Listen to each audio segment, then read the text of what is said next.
भूक लागली आहे पटकन.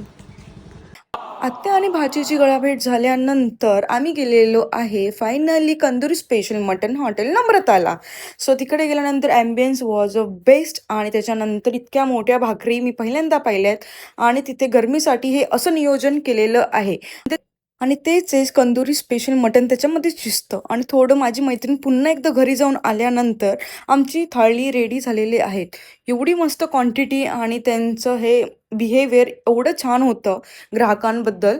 सो फायनली असं कुचकरून भाकर आणि मस्तपैकी तो मटणाचा पीस इतकं मलईसारखं आणि ॲज युजल सगळ्यांचं आवडतं इंद्रायणी राईस.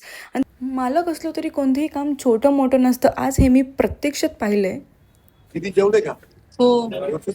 काकांनी आमची विचारपूस केली, आम्हाला खूप छान वाटलं आणि त्याच्यानंतर ही स्टार्ट टू एंड इतकी गर्दी असते आणि परत आम्ही रेडी होऊन चाललोय आणि तुम्हाला असं वाटत असेल काय नुसतं स्कार्फ घालून जायचं आहे. सो हे फक्त नगरच्या आणि पुण्याच्या मुलींना समजू शकतं. सो नेक्स्ट व्हिडिओमध्ये बघा की आम्ही कुठे चाललोय.